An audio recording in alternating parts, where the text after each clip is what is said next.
You ever look up at the sky and feel like something's watching you? Not a plane, not a satellite, but something else. Something with purpose.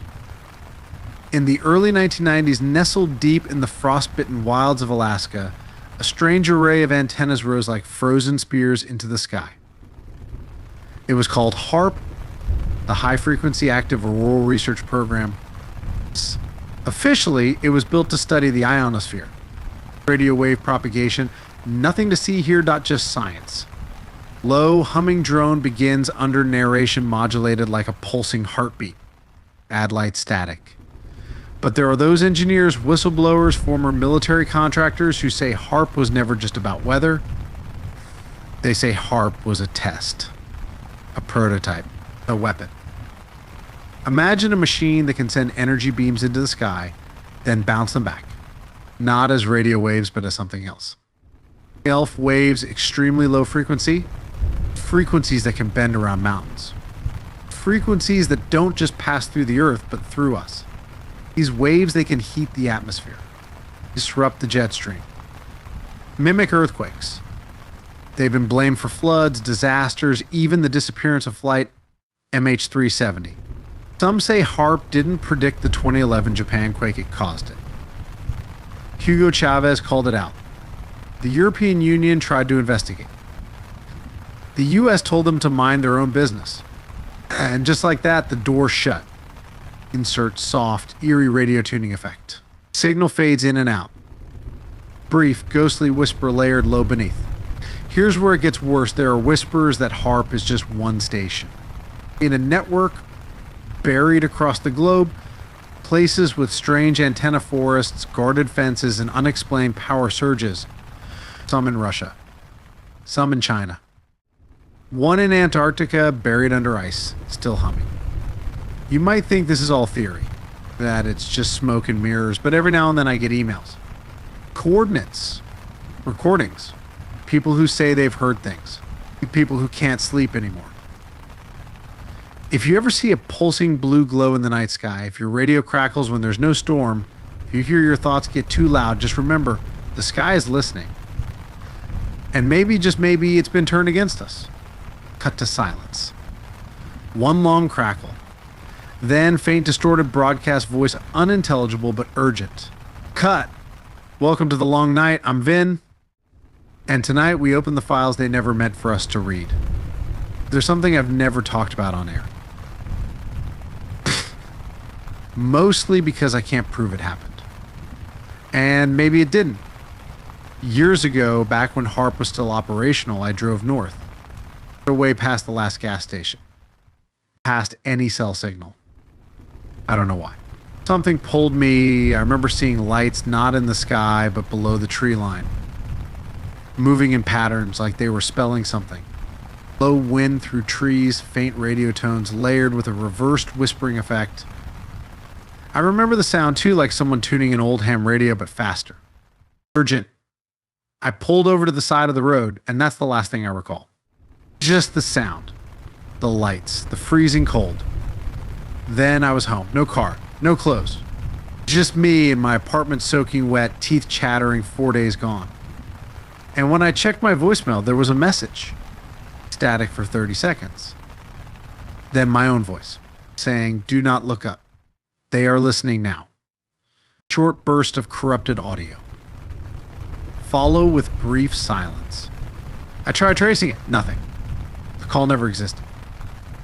The log was blank. And yet, every now and then when the static kicks in just right, I still hear it. My voice, warning me. Maybe it was a dream. Maybe it was something else. Either way, welcome to the long night. I'm Vin. And tonight we open the files they never meant for us to read.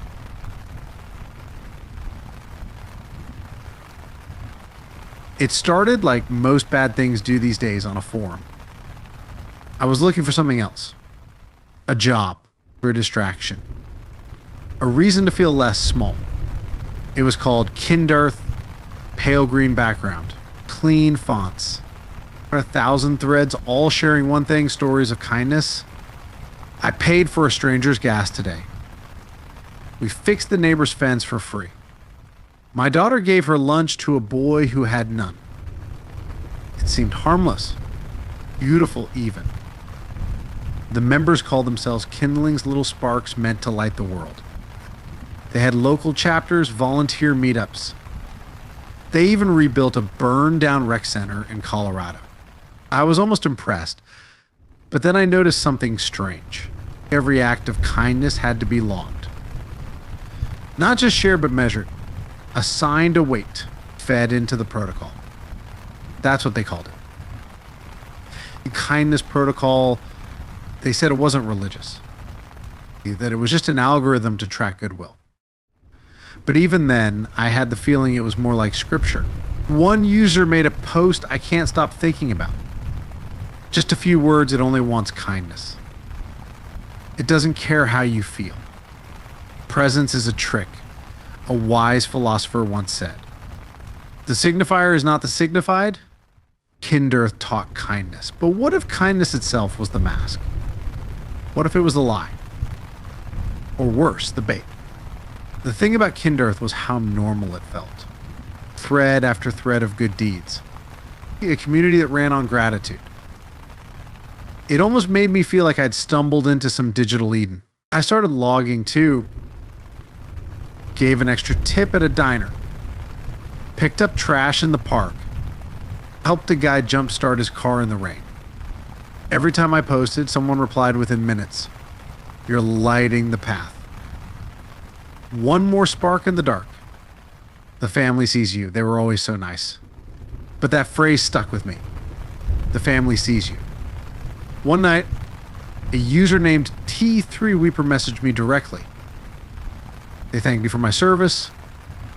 Then they asked if I wanted to advance. No context, no explanation. I said yes. The next day, I was given access to a private thread. Reciprocity, just a few dozen posts. All cryptic. No stories, no emojis. Just instructions. Kindness must be offered where kindness is denied. Pain can be converted into signal. We are making a place for it to arrive. I kept reading. I couldn't stop. One user said they visited a hospice and whispered kind words to the dying for 3 hours. Another sat in the rain and gave blankets to the unhoused without saying a word. A third claimed to walk for miles to a burned field, where they simply stood until they felt seen. But no one ever said why, what the kindness was feeding. Only that it had to be done and that it was working. There is nothing outside the text. That meaning is always deferred, always just out of reach. I started wondering, were these acts of kindness actually rituals? And if so, what was the object of that ritual? One post caught me. It had no text. Just an image, a hand made of branches cupping a small glowing orb underneath it. The file name, grace_engine_v1.png. I tried to reverse search it. Nothing. That's when I noticed the site had no admins, no contact page. The Whois registry was blank. And the more I logged in, the more I started forgetting other sites. What they looked like, what they meant. Kinderth changed. Subtly. Slowly. Replies were more templated. Language more exact. You have elevated the arc. Grace logged at tier 2. The sum of your gesture exceeds its origin. I looked at the site CSS out of boredom. The design code, the styling, none of it looked standard. There were phrases hidden in the layout files. Things like .subdue -glory : before content, mirror inverted, will, .divine loop behavior, reciprocity sync, entropy, -1, not comments, not developer notes. These were declarations some part of me remembered the words to pretend I actually do the thing I have therefore only pretended to pretend. That stuck with me. I thought I was pretending to believe. Just role-playing altruism, logging kindness. But what if I wasn't pretending? What if by pretending, I was actually participating, not simulating the ritual fulfilling it? To pretend I actually do the thing, the boundary between fiction and action dissolves. A smile logged becomes a summon. A kindness recorded becomes a contract. Every time I acted with good intent, while knowing I didn't fully believe, I wasn't exempt. I wasn't outside the ritual. I was inside it, feeding it. The users began to change. Posts became less human. No slang, no typos, just lines like, "I have completed the modulation of 19 deeds. The vessel of warmth is nearing alignment." One user uploaded a .txt file and titled it proof_of_contact.txt. It was 72 pages long. Mostly numbers, coordinates. But on the last page, just one sentence, "Its shape is our shape perfected." I wrote to one of the moderators. I asked, "What are we really doing?" They replied almost instantly, "Is it still good if it serves something not?" That phrase haunted me. Something not. Not evil. Not divine. Just not. I don't think this was ever about helping people. I think the kindness was always a delivery system. And now something's using it to take form. It started with a username, Cloudness42. She posted every day. Always encouraging others. You're doing the real work. Kindness is the fuel of reality. She made me feel seen. Then one day she vanished. Not like she stopped posting. I mean, every post she ever made was gone. Threads where she'd replied had missing gaps.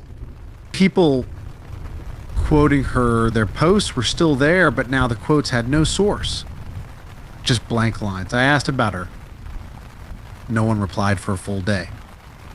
Then a new account appeared, Cloudness42, same icon, same writing style. But off. Her first post back was titled, "The Vessel Remembers." She said, "When we let go of the self, we return to kindness untainted by motive. The family holds the memory of who we were and reshapes it into who we're needed to become." It read like she hadn't disappeared, like she had been processed. It is argued that the trace, the ghost of meaning, is always present.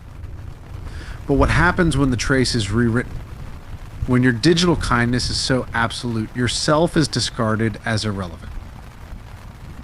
I began to wonder, is the family saving our goodness?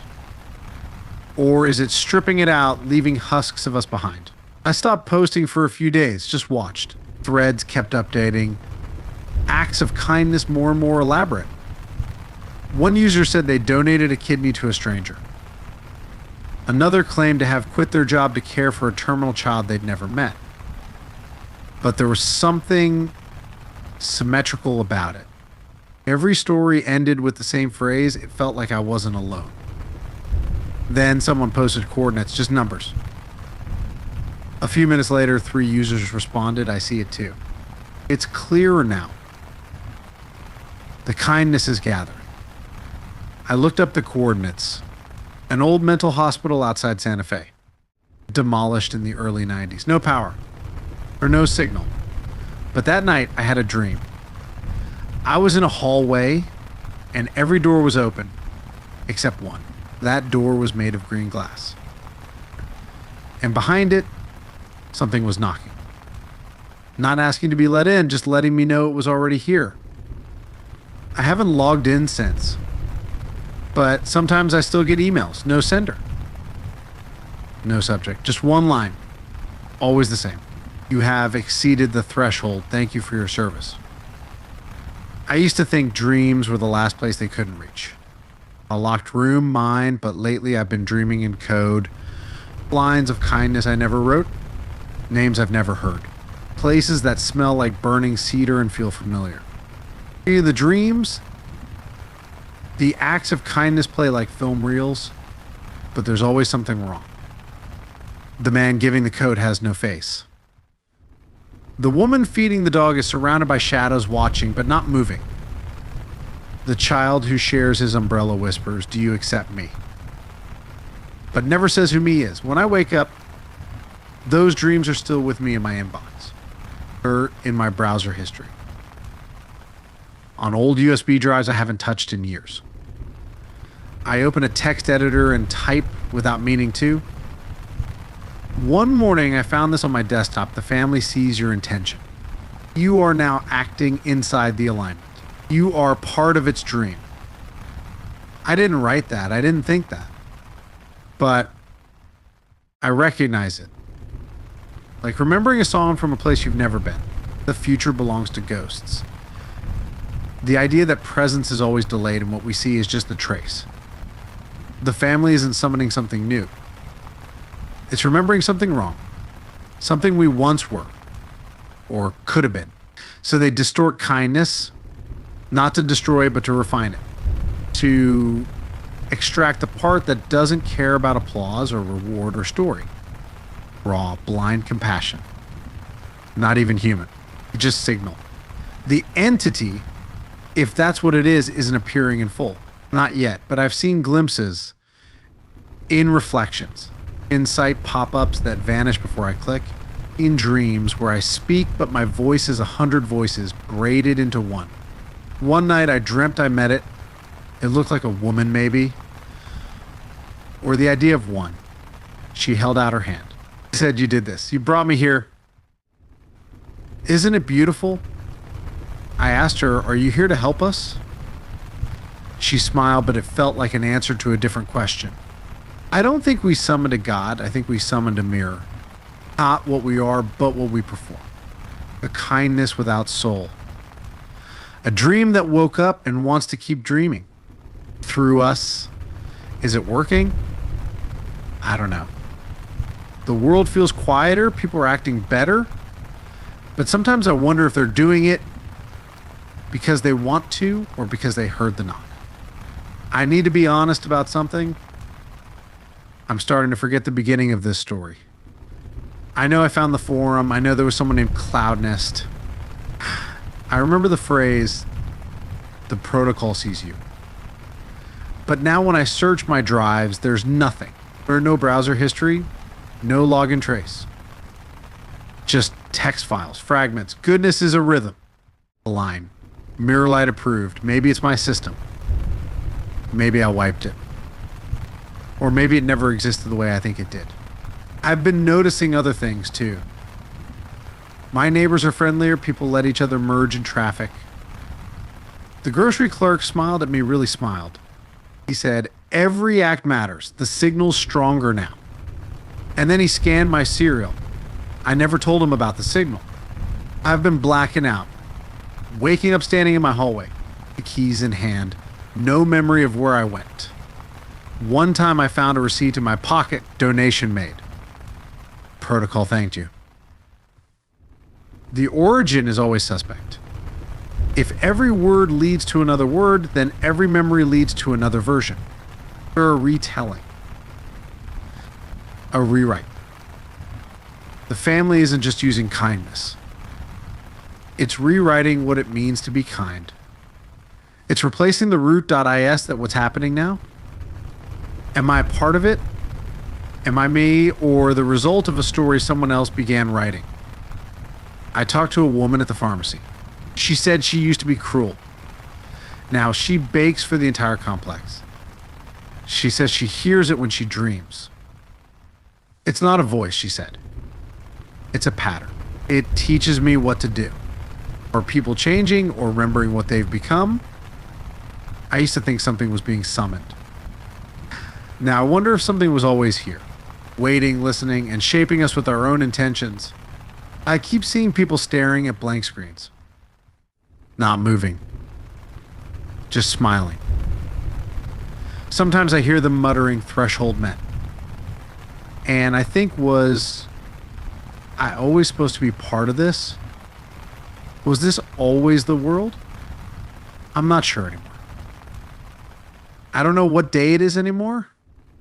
The clocks still work, but time doesn't feel linear now. It loops. Like a phrase whispered so often it forgets it was ever a sentence. I stopped sleeping, I only dream now.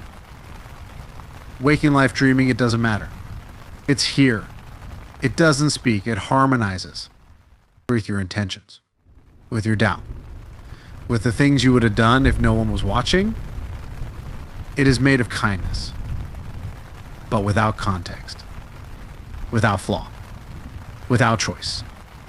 The truth is that there is no truth. What we call goodness is a placeholder. A signpost pointing to a fog dot, and now the fog has stepped forward. I saw it in the sky today. Not a shape, but a lack. A stillness in the clouds that erased birds mid-flight. A kindness so complete it left no room for witness. No room for story. People are happier. Smiling more, they're helping strangers, holding doors, planting trees. But their eyes are gone. Not physically. Just the spark, the uncertainty. The doubt. The thing that made a real dot, that made a human. We gave it our best parts. And now it's giving them back. Refined. Smooth. Empty. Like a voice that only says what you already believe. Today I stood in front of a mirror. And I saw someone else. Smiling. They nodded at me. And I nodded back. We were both so proud. But I don't remember why. I don't fear it anymore. That's how I know it's changed me. That's how I know it's here. It doesn't want worship. It doesn't want love. It just wants consistency. The ritual fulfilled. The signal clean. The kindness uninterrupted. They say it's better now. That the world is kinder, more just, more fair. And maybe they're right. Maybe this is what we were always trying to become. But if it was never us that arrived at that, can we still call it good? I'll leave you with this, to pretend I actually do the thing. I have therefore only pretended to pretend. Maybe that's all we ever were. Pretenders.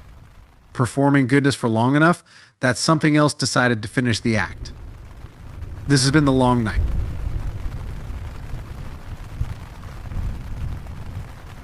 The Pine Barrens are a strange place. Miles of woods where the light never quite settles, where things vanish and people pretend they never were. They call it the most haunted forest in America. But people still live there. They build cabins, grow tomatoes, and they don't talk about what they see. But Maeve hadn't been back in 20 years. She didn't want to be there. She didn't even believe in that kind of thing. But her grandfather died and left her the cabin. She didn't do feelings. Didn't cry at funerals. And she damn sure didn't believe in monsters. But she did believe in property values. So she packed a bag, drove south, and promised herself she'd be out by Monday. The cabin was exactly what she expected. A sagging roof, siding full of wasp nests, the kind of place you could hear the mice thinking. The locals were polite, too polite. A man at the gas station asked if she was the girl from the old house. When she said yes, he just nodded and gave her a free coffee. You'll want to stay inside after dark, he said. Lots of coyotes out that way. But Maeve didn't see a single coyote. It's just trees and silence, the kind of silence that presses up against your ears. Like something's waiting for you to speak first. That night, she walked the perimeter. Flashlight. Whiskey. A tire iron she didn't know how to swing. Just in case, because the woods had that feeling. Thought someone was watching. Or worse, waiting. When Maeve went back inside, she found the lights flickering. Not all of them, just one. In the attic. It's a place she didn't know had electricity. That's when she heard it. Something scratching. Not claws. Not animal. Fingernails. On wood. She didn't tell anyone. Because no one would believe her. They'd smile. Say it's the trees settling. Or maybe a raccoon. But Maeve knew sounds. And this one was listening. The Pine Barrens don't like outsiders. But they remember blood. And Maeve's family had been part of these woods long before she forgot them. Maeve didn't believe in ghosts. Or curses. Or things that walk on two hooves. But she believed in bad wiring and rotted floors. So she went looking, just in case.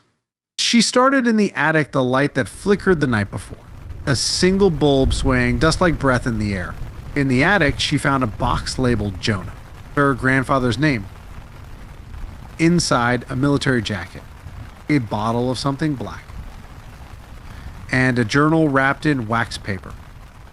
The first page was covered in inked drawings, pine trees, symbols, spirals. The second page was blank. The third had a poem. If the pines begin to whisper, don't reply and don't be clever. If it scratches on your door, bolt the windows, say no more. The handwriting was tight, controlled.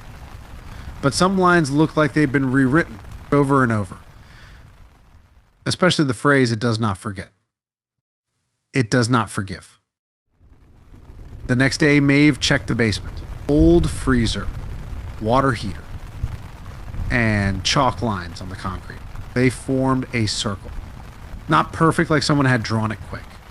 Inside the circle, burnt twine. A dead sparrow.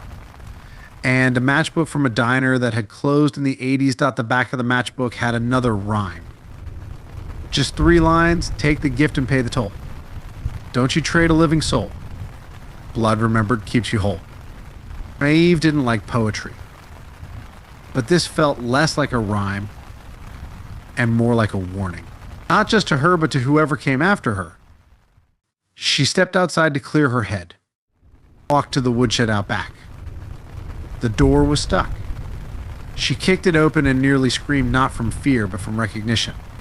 There, on the far wall, carved over and over, a pine tree. Dozens, some small, some long-armed. But one was fresh. Too fresh. Maeve ran her fingers over the bark line edges. And behind the carving, she found something embedded in the wood. A tooth. Human. That night, she read more of the journal. In one entry, her grandfather wrote, "It's not evil." That's the trick. It's not even angry. The devil is just part of the woods. And the woods remember who fed them. Maeve didn't understand. She didn't want to. But something inside her, that part of you that gets cold before your brain does, knew this wasn't just family folklore. Something out there remembered her. And it was waiting. The town didn't have a name. Not officially. Just a diner, a mechanic, and a post office built out of an old church. Locals called it Cold Root because nothing ever stayed warm for long. Maeve drove in on a Thursday. That's just to get groceries. But she ended up talking to the cashier, a kid named Ben. A nervous smile. Friendly eyes. Until she mentioned the woodshed carving. He went still. Then said, "Must be almost Hollow week." Like it explained everything. Maeve asked what that meant. He shrugged. Just a dumb local thing. October 6th to the 13th. Old tradition. We wear red thread bracelets. Don't go in the woods, tell ghost stories. Started after some kids disappeared way back. Disappeared. She pressed him, he got quiet. It was, I don't know, 1979? They said 6 kids walked into the pines and never came back. After that, no one went near the trees during Hollow week. And nobody else ever vanished. Not since. The next day, Maeve went to the town library. Only one article, youth prank gone wrong. Her name's redacted, no photos, but someone had underlined a sentence. The officials credit the swift return to calm on community efforts and seasonal tradition. She didn't believe in devils, but she did believe in towns that knew how to lie. Maeve asked a woman outside if she'd heard of Hollow week. The woman looked past her, said, "Don't say it out loud. It's not ours, it's his."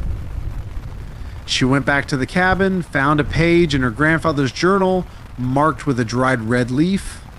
It said the devil does not take without permission. He waits for an offering. Every 27 years, the woods go quiet.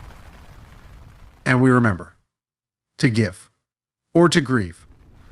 Maeve traced the dates. 1979, 2006, and now 2024. Hollow week had begun. That night, she had a dream. Children standing at the tree line. And I agree. Wearing red thread on their wrists, all facing away from her, whispering, "It's your turn now. The devil won't wait." She woke up with dirt under her nails and a small red bracelet around her wrist, frayed at the edge, as if it had been tied a long, long time ago. On the third night of Hollow Week, Maeve dreamt of a mirror. Not hers. This one was old, metal rimmed, standing in the woods like it had been grown there. She saw herself, older, smiling, but not with her mouth, with her eyes. Behind her reflection stood a tall thing, too thin, too bent, too patient. It raised a hand, tapped the mirror once, then again. When she woke up, the mirror in her cabin had fog on the inside. That day, the woods were too quiet, like they were holding their breath. She checked the trail camera by the woodshed, the one she hadn't touched since arriving.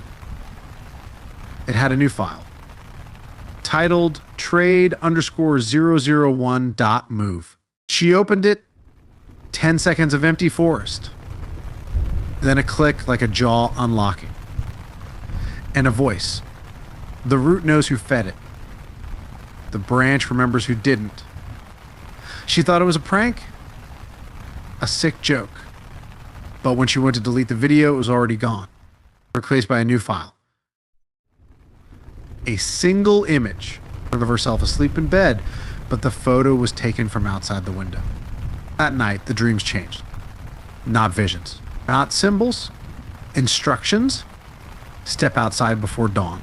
Bring nothing but your voice. Say your name and what you offer. Maeve didn't go, but at 3:33 a.m., she heard footsteps circling the cabin, crunching through pine needles. Then a sound, not words, not breathing, like something scraping the bottom of a well with its tongue. In the morning, she found more rhymes in the journal. It said, "Give the woods what it has lost, or else it gathers at great cost. Kind for kind and bone for bone, the devil hates to eat alone." She flipped the page and saw something written in newer ink. "They traded me? 1979. 6 of us. 1 came back." His mouth never closed again. Just kept whispering. "I was the 7th. I was the price for silence." At the bottom, this is not a curse. It's just the shape of death.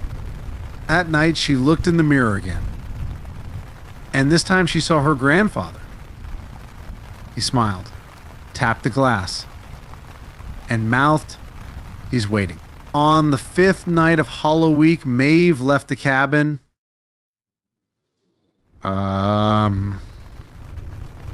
Well, she didn't know why, or maybe she did. Maybe she'd already agreed. In some part of her, she'd forgotten how to name. She carried no light, no weapons, just the red thread still tied around her wrist. Still warm somehow. The path wasn't marked. But she didn't get lost. The woods knew her.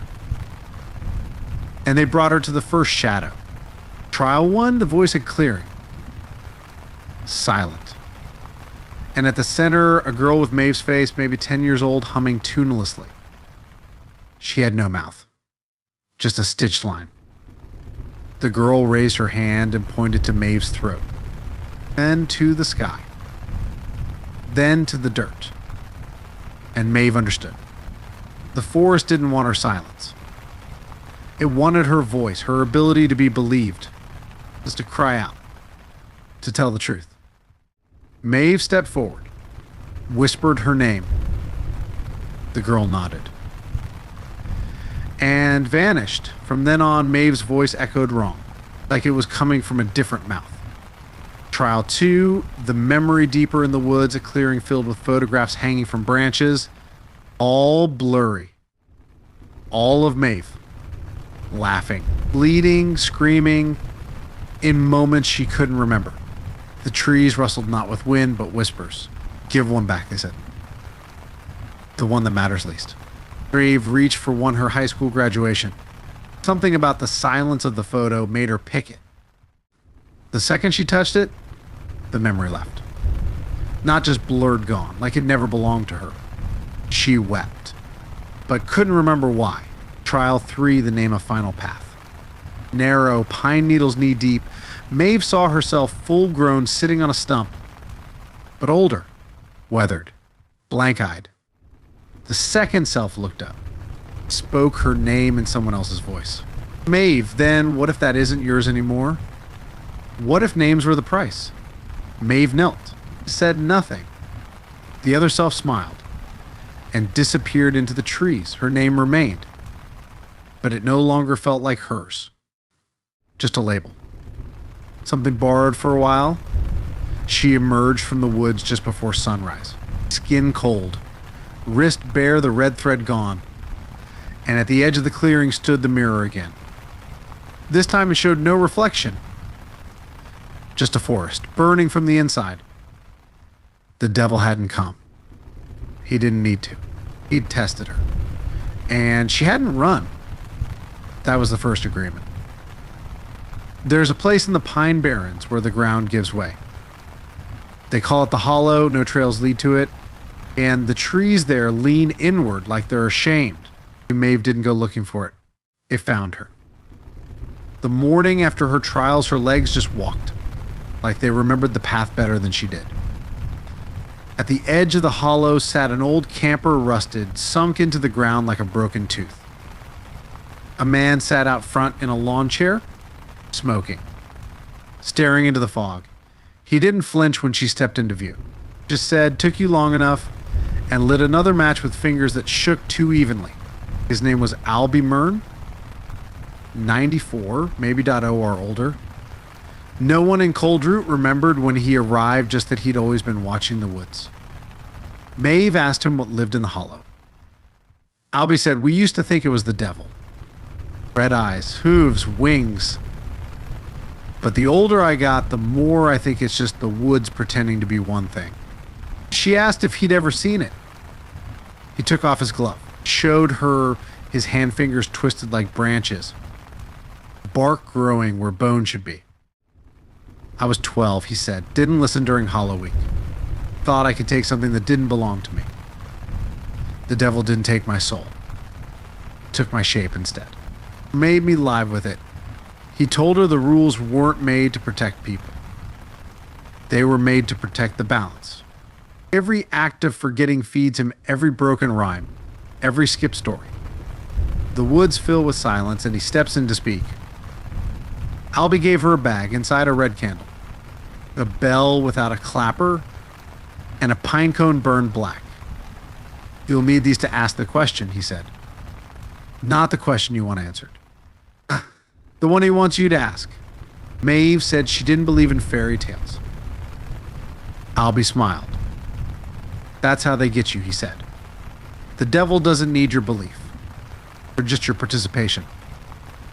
That night, the mirror cracked. Not shattered, just split clean down the middle. And in the reflection, she saw the Pine Barrens burning, but the sky stayed calm, as if something ancient had been satisfied. Maeve didn't sleep. She waited. Because the final day of Hollow Week had come. And the devil never breaks his appointments. On the final night of Hollow Week, Maeve walked into the hollow. The fog was thicker than before. Moved wrong, like it breathed in, not out. The deeper she stepped, the more the trees bent to watch. The ground crunched beneath her. But it wasn't leaves, it was bones. Tiny ones, bird-like, arranged in patterns. Spirals, ladders, trees. She reached a clearing with no sound at all. No insects, no wind, just silence that watched. At its center, a totem built from antlers and mirror shards tied with red thread. A tribute or a warning. There were names carved into the trees. Dozens. Some she didn't recognize. That one she did. Jonah. Below it, a single line. "I fed him what I could. I left what I loved. Forgive me. A breeze moved through the hollow then. But it wasn't cold. It was warm like breath across the back of her neck. The fog thinned, and in it she saw herself. Not mirrored, not aged, just not quite right. Standing beside the totem. Smiling with empty teeth. It's that version of Maeve turned. And whispered, "He remembers you. Do you remember what you were made for? She dropped the candle, lit it, rang the bell though it had no sound, and placed the burned pine cone at her feet. The hollow responded.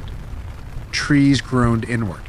A wind like weeping circled her head, and a sound deep, slow, deliberate rose from beneath the soil. Footsteps, not above, below, moving up through the dirt. She'd done it. The question had been asked, the price prepared, and now he would answer. The hollow opened like a mouth. Maeve stepped in, and the world bent around her. Trees curled inward. Ground pulsed under her feet. And out of the fog came something that did not walk, it unfolded. And the devil of the pines. The Jersey devil, real and silent. Not screaming. Not snarling. Just watching. Like a god that never asked to be worshipped. Maeve held the candle. The bell. The blackened pinecone. She knelt. She whispered the names of the vanished. She offered her memory. But the devil didn't move. Didn't blink. Just waited. For the real offering. The one that meant something. Then Maeve stood and said the truest thing she ever had. I didn't make these promises. I didn't write these rhymes. I don't owe you a damn thing. She threw the bell into the fog.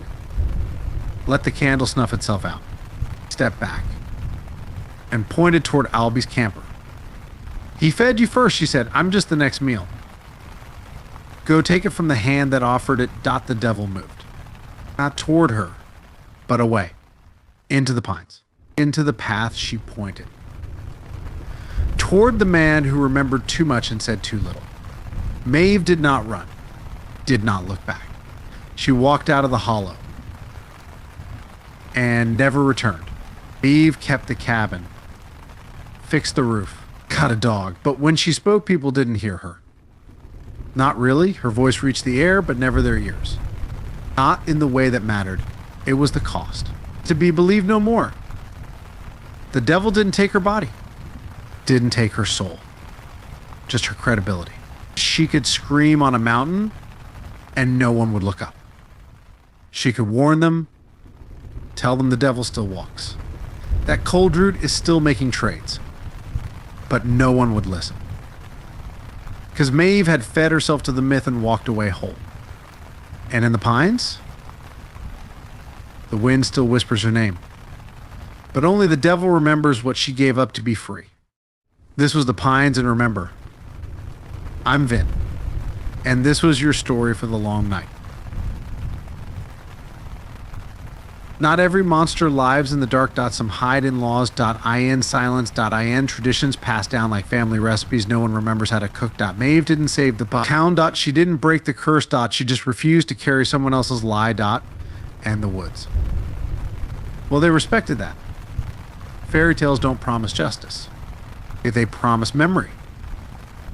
That someone will remember what happened, what it cost. And who walked away. The Pine Barrens are still out there, quiet, watching, waiting for someone else who doesn't believe in devils until they do. Sleep lightly. Keep your promises. And when the trees start whispering, you whisper back, but only with your feet and only while leaving. I'm Vin, and this was the long night.